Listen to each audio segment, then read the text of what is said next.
The college application process has changed immensely since our parents experienced it. Where they were able to lead balanced teenage years full of fun parties, drive-in movies, and still get into the college of their dreams, we sit at home watching Instagram reels in between 4-hour blocks of studying with a 4.0 GPA, 7 extracurriculars, and still get rejected over and over. So what are you supposed to do when you have to make that final decision in May and you look down at your options and you see only 2 schools which you don't even want to go to?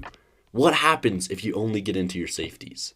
That is the question we're all afraid to ask ourselves. Because every high schooler's dream is to get into Harvard, to get into Princeton, to get into Stanford, to get into some prestigious college, because every single person you know will congratulate you, and the fame, there's a dream in every single one of our hearts that just is a little desire. It's like, well, what if I got into Harvard? What if I was that kid from my school who succeeded? What if I got into MIT? Harvard is such an amazing college. They have hundreds of millions, if not billions of dollars of endowment. If you get in, you're pretty much going there for free. Same thing with Stanford, same thing with Dartmouth. My sister's at Dartmouth right now and she doesn't have to take out a single loan. I mean, these colleges are top tier. That's why they get pummeled with applications. And yet they still send things like this.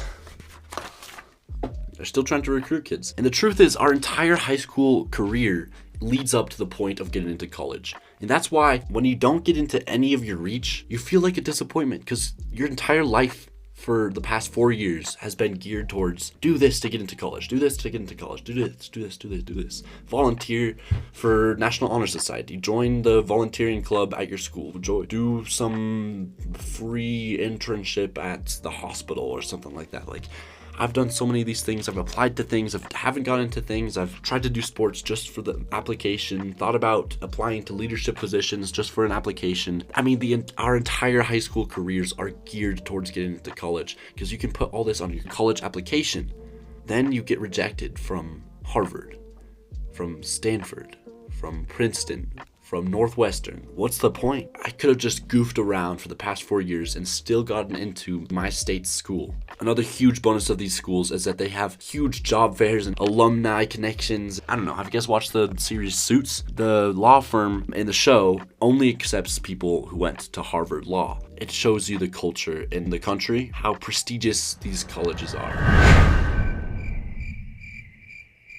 I did some research for this video, and I found out that 2/3 of the student body at Harvard is from the top 20% of moneymakers in the country. That is 60% of the school is made up from people in the 20% highest money earners in the country. Already that's hugely skewed, but it only gets worse. The bottom 20% is less than 1/10 of that. The bottom 20% is way underrepresented and the top 20% is way overrepresented. Similarly, the top 1% makes up 15% of Harvard students. They're making over $650,000 a year. But now you might be asking yourself, like, how does this happen? How do these numbers get so skewed? And the answer lies actually in obscure sports teams. Let me dive into that. It turns out all the Ivies, and honestly probably all colleges, but especially the Ivies, have these really niche, weird, expensive sports to play. And then people from private schools or people with a lot of money, that top 1%, they get their kids to start horseback riding. They get their kids to start fencing, to start rowing. I don't know, playing polo. I mean, I kid you not. This is the kind of stuff that is getting kids into college. Not brains, not smarts, polo. And it gets worse. Turns out Harvard has a rowing team of over 200 kids. 200 kids. Think of that on a basketball team. A basketball team's what? 24 kids? 200 kids rowing. And each one of them is probably paying a lot of money to get into that rowing team. Same thing with fencing, same thing with all the other sports. And that's this avenue that lets the inequality in these schools just flourish. And this isn't even the worst thing about the campuses. Of course, like, they all brag about, oh, their diversity and all that, but the truth is, students' mental health on prestigious college campuses is really, really rough. I was watching a YouTube video the other day, and it was this girl. It was like a day in the life of a UC Berkeley student, and she was going on about how actually it's the teacher's assistant who's teaching the class because the actual professor is doing their research, because that's what the school is known for, all their research. So actually, you're not even getting the education from the top people that the school is known for. And on top of that, you're in a super competitive environment where only a few percent of kids get to be part of that research, and a few percent of kids get the good jobs after school, and a few percentage of kids actually have a good time. The rest of them, they're just left to sit there.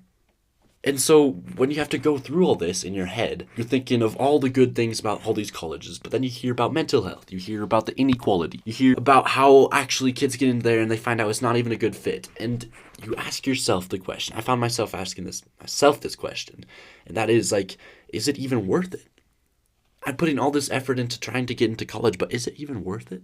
And is it even a choice? I mean, a lot of the time, it's like everybody points at college. Everybody's like, yes, this is your next step. But in the game of life, you know, the board game with all the pieces, there were two options.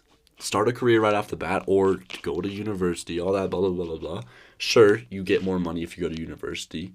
But in the end, the people who do the career path sometimes even win. And I want to make one more point, and that is that the honors colleges at some of your state schools are going to be just as good as a prestigious Ivy League university. I'm talking an honors state college. It's going to be very small, but there's going to be programs and research programs and scholarships and all that kind of stuff, and they can be really beneficial. Now, what does this mean for us? We might not even have a choice in our college. The college admissions counselor will spend less than 5 minutes looking at our application, and basically what I know is that I need to embrace who I am and not cater myself to an application that somebody's going to look at for 5 minutes, because this is my life and I'm going to live it how I want to live it, and then whoever accepts me. And I hope that we can all become a little bit more happy on college campuses and maybe start living life for the sake of living life.